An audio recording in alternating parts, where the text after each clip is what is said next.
began using the whiteboard primarily in two classes, a 9th grade geography class and an 11th and 12th grade U.S. government class. Out of my 4 classes, these 2 classes saw the most usage, and I was able to use the whiteboard differently in each class. The geography class and its material seemed to adapt itself easily to the interactive whiteboard technology. From the beginning of the project to the end, there was a natural progression towards a more interactive teaching style. This included more student-directed usage of the whiteboard, which entailed less time for me in front of the class. When I was presenting information directly, my PowerPoints were more non-linear, allowing us to jump from subject to subject within the topics. We engaged in more hands-on activities such as internet usage and flash-based games and activities. The government class was the largest in the school, and the number of students and the material to be covered, in my opinion, did not adapt itself well to the interactive whiteboard. The majority of my teaching involved direct instruction, and thus my PowerPoints were more linear, with one slide simply following another. I interviewed both classes to measure their attitudes towards the interactive whiteboard and how they felt that it impacted the class and the material presented.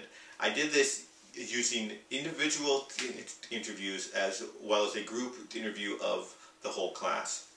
The students in the geography class felt that the interactive whiteboard added a dimension of interaction that made the class more enjoyable.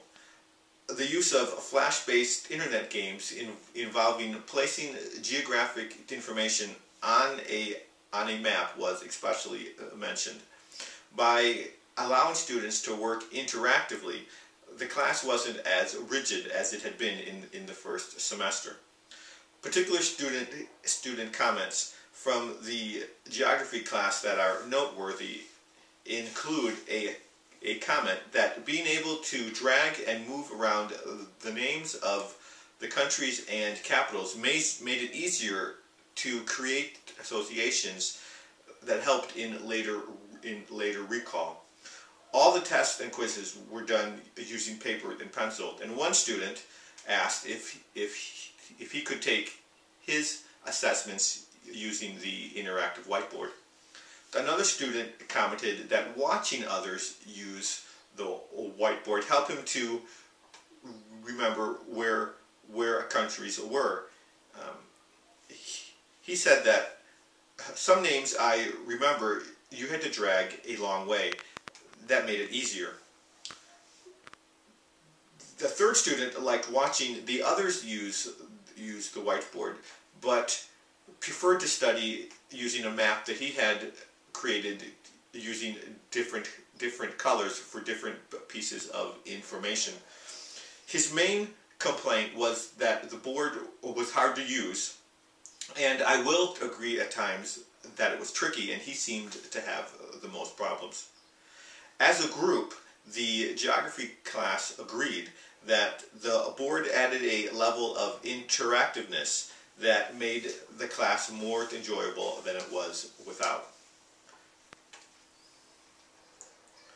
The government class, on the other hand, while enjoying the uniqueness of the interactive whiteboard, didn't think that it added much to the overall class. Their attitude was more of a take it or leave it. This class was 2 or 3 years older than the students in my geography class, and they were more interested in knowing what I wanted them to know from the material that I was presenting.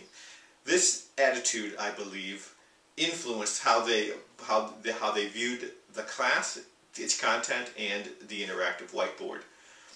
Add to this the difficulty that I had in taking over the class mid-year, and their adjustments to a new set of teacher expectations, along with my push to cover the remaining material as quickly as possible. And you can see why they felt the way that they did. The individual comments from the interviews reflected this.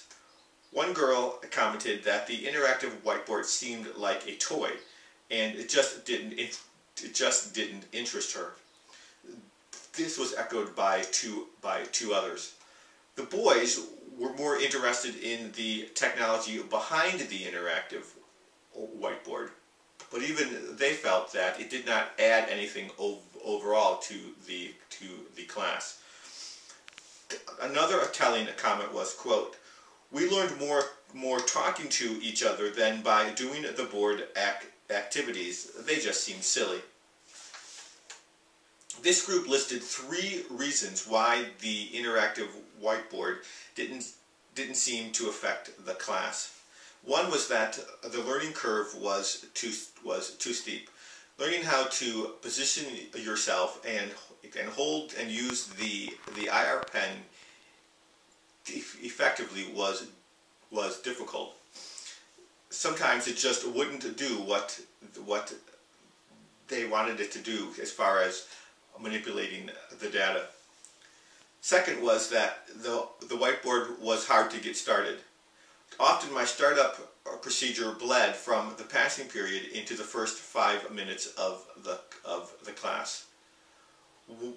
One student commented, "I didn't like sitting around while Uncle Bill tried to get everything working." Thirdly was the lack of fine tuning. It was difficult to make fine adjustments or exact clicks on the board, and this sometimes, along with the physical setup, made it difficult to operate the board effectively. My conclusions from the student interviews are as follows. Smaller classes work better. When each student can use the board every class period, they become more effective at using and manipulating the board. This seems to affect their enjoyment. Secondly was that student-directed instruction lent itself better than teacher-directed instruction. The geography class liked that the interactive whiteboard allowed them to pick and to explore which material and in which direction that they wanted. On the other hand, the government class felt that this aspect distracted from the material. Thirdly is that if the technology is tricky to start or difficult to use, then student attitudes are affected. One area of future study is that I would like to have the opportunity to build a class from the ground up around the interactive whiteboard rather than have to adapt existing material. This might address the issue that the government class had with the interactive whiteboard not being relevant to the material and their expectations.